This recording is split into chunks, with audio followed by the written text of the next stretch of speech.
The best way to improve your video quality is to improve your lights.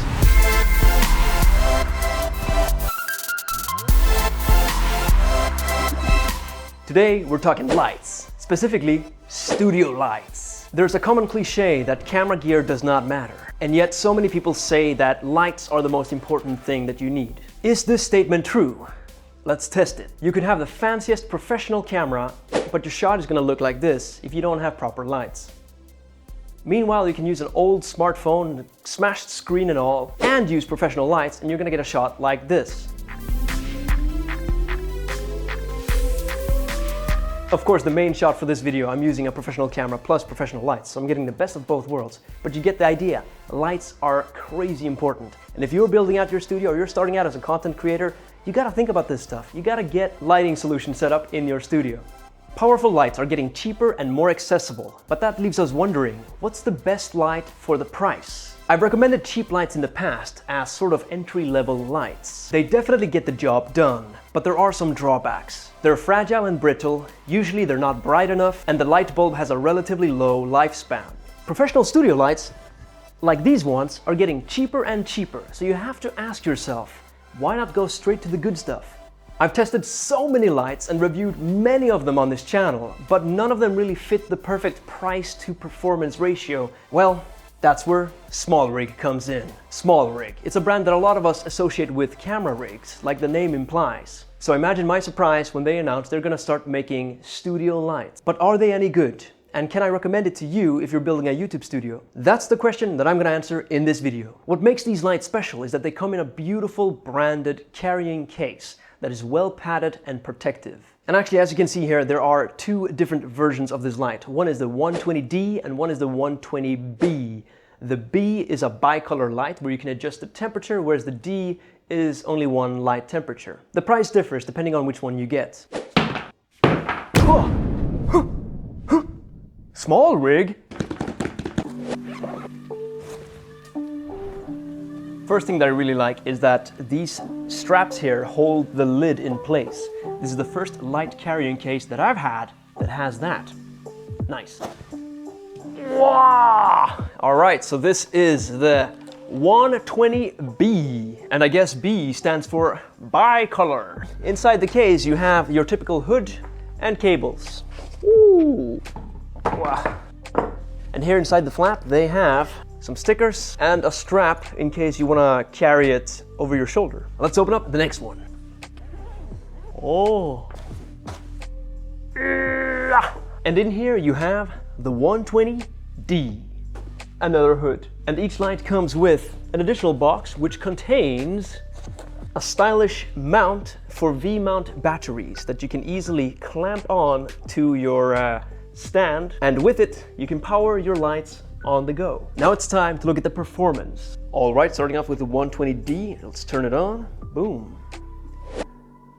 Woo, that's a bright light. So on the 120D, the options are quite simple, straightforward. You control your brightness right here. Next, we've got the effects. You tap on here and you can change the effects. You got TV, fault, bulb. You got lightning, you got flame, party, breath, flashing.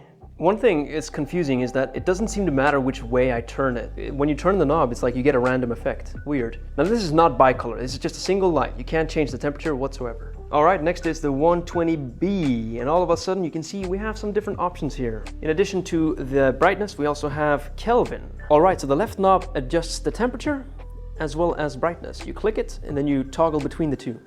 So let's put it to, for example, brightness 100. Toggle. Let's go to very, very bright ice. Let's go down to the lowest, which is 2700. As for the other effects, they're basically the same as the 120D. And of course, you can adjust the temperature on the effects as well. So if you want to have a warm party, you can do that. Let's have warm lightning. Yeah! So now I put the brightness to 100, and I want to do a bit of a fan test, fan noise. And as you can tell, it's completely silent. Now, just for fun, I'm going to compare the SmallRig 120D with the Ninja 400 Mark II. My aperture is set to f7.1 and my shutter speed is 180 degrees. ISO is 200. As you can tell, it's quite bright. I need to stop down all the way to f7.1 to make this image look clear. Now let's swap to the SmallRig. So now the SmallRig light on the left is lighting up the wall. My camera settings have not changed at all. So how does this image compare to the Ninja? I'll put them up now side by side so you can make your own judgment. But keep in mind that one of these lights costs more than the other. Now is the fan noise of the Ninja. Here's the fan noise of the SmallRig. Now when it comes to mounting the light, the SmallRig has this weird plastic hinge. I'm not a huge fan of it. It has this one little point of failure here, whereas if you go to the Ninja 400, I don't know what to call them, like crab hooks, whatever. The point is, it's much easier to adjust the tilt of the light using this mechanism here versus having to screw this hinge here. It just feels like it's gonna fall off, and then you have to really pull it hard. Earlier when I mounted a softbox on the SmallRig, it almost fell forward because the softbox is so huge and heavy. So I really have to push it hard down. So when it comes to mounting solution, I'm gonna have to say that the Ninja 400 has it beat. This dual-sided mounting. So unfortunately the mounting is not as robust as I would want it to be, but I haven't run into any problems so far, so take it for what you will. Now regrettably, it cannot output 100% with the V-mount. So if I turn down the percentage, let's see, I went down to 80 now. At 80%, the flickering went away. But 80% output with a V-mount battery is a lot better than other lights that I've tried in the past where they limit it at 50%. Yes, I'm talking about the Ninja 400 Mark II specifically. So the V-mount battery performance is acceptable. Let me try turning it back up to, let's say, 100. Yeah, straight away the flickering starts. Oh, shut off even. Now the most amazing thing about these lights is the price tag. For the SmallRig 120D, it comes in at $219, which is a great value for this level of light. And if you want to upgrade to the bicolor option, the difference in price is only an extra $40. If you compare that price to the Light Ninja 400, which I've been comparing in this review, you'll see that it's considerably cheaper than the Ninja 400. The Ninja 400 is admittedly a more robust light, but at $399 it's also very comparable to the SmallRig 120B. The fan noise is quite similar, and they both have V-mount battery options. I would say that the SmallRig 120B is slightly more portable due to the small V-mount bracket versus the Light Ninja 400, which has a pretty huge console to mount the V-mount.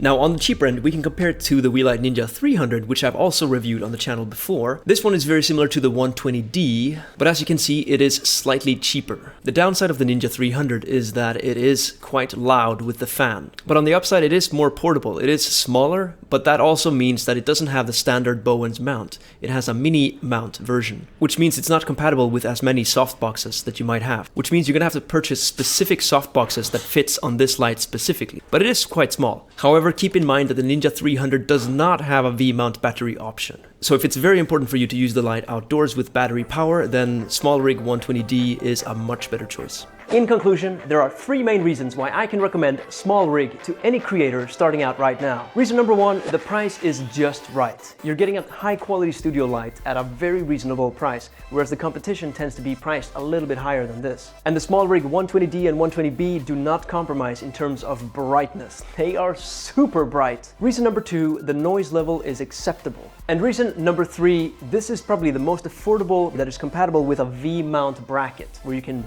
actually bring these outside and power them with your battery. Usually in the past, this was a feature locked away to the more expensive, higher-end studio lights. Being able to buy affordable lights that you can power with a V-mount battery is something new, and I think that's really cool that SmallRig did this. It's a great feature to have in mind if you're building out your YouTube studio, because you never know if you're gonna have to bring your lights somewhere else to light up a different scene, and you don't always have access to a wall socket. So having the option to power it with a V-mount battery is a lifesaver, and it's super necessary. Now, of course, I need to give you a disclaimer that SmallRig did send these lights to me so I can review them on this channel, but there was no money exchanging hands and they didn't have any impact on the content of this review. Everything that I say about these lights are my honest opinions after testing them out and comparing them to all the other lights that I have.